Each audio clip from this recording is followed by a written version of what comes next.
Essa é uma apresentação do PIBIC 2021-2022 da Universidade de Brasília, que teve como aluna a Auriane Nascimento, eu, e com a orientação da Verônica Ginani, somos do Departamento de Nutrição.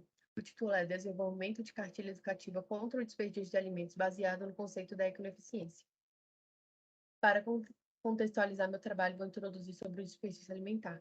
No mundo, são 6 bilhões de toneladas por ano, e no Brasil, são 40 toneladas de alimentos por dia. Isso alimentaria até 2 bilhões de pessoas, e tem como impactos ambientais, sociais e econômicos. No Brasil, há como meta, até 2030, a redução pela metade do desperdício de alimentos per capita.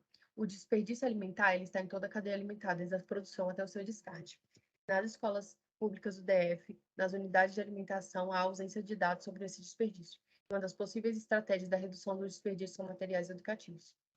O objetivo do trabalho é elaborar um material educativo para as escolas públicas do Distrito Federal com conteúdo para a redução do desperdício alimentar, interpretar os principais impactos ambientais, sociais e econômicos da produção das escolas públicas do DF, identificar a percepção de gestores e manipuladores de alimentos sobre o desperdício das escolas, auxiliar no planejamento de estratégias de intervenções importantes para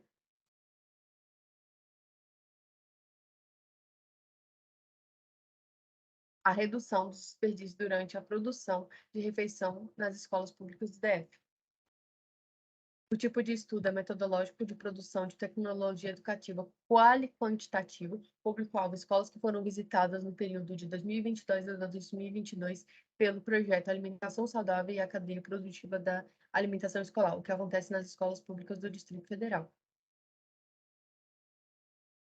O projeto foi dividido em 3 fases, e sendo a primeira revisão bibliográfica e coleta de dados, que foi visita às escolas para avaliação do desperdício alimentar, onde teve como amostra o índice cardápio produzido nessas escolas. O segundo foi a avaliação dos gestores e dos manipuladores de alimentos por meio de um questionário estruturado com 14 questões. A partir dessa fase foi feita a redação e apresentação da versão preliminar da cartilha. Na fase 3, fizemos o cálculo da ecoeficiência e identificação dos pontos críticos de controles por meio da APCC. A PCC adaptada. Na fase 3, a redação da versão final da cartilha. Como resultado, obtivemos em cada fase. Na fase 1, foram visitadas 4 escolas, 5 dias em cada, obteve-se 20 cardápios e 4 fluxogramas. Na fase 2, participaram 4 gestores e 4 manipuladores. Na fase 3, a cartilha. Esse é o fluxograma, onde podemos observar que alguns pontos de desperdício são comuns, independente do tipo de alimentos, e o que é mais destacado é a etapa de recebimento, armazenamento, contagem, funcionamento e distribuição.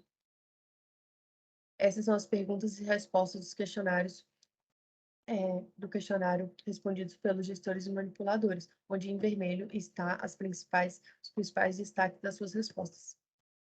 Em relação ao desperdício alimentar, em relação à oferta de cardápio pela nutricionista regional, em relação ao recebimento de alimentos,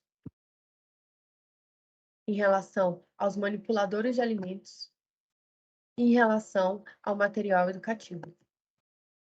Podemos analisar aqui as principais PCCs é o cálculo das crianças per capita da preparação e o porcionamento e distribuição. Nesses PCCs,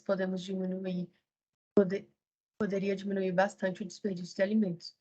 E a percepção dos gestores também é que o maior desperdício está no posicionamento e distribuição e que o desperdício é um problema de todos igualmente. Na literatura, podemos observar que o maior impacto é o ambiental.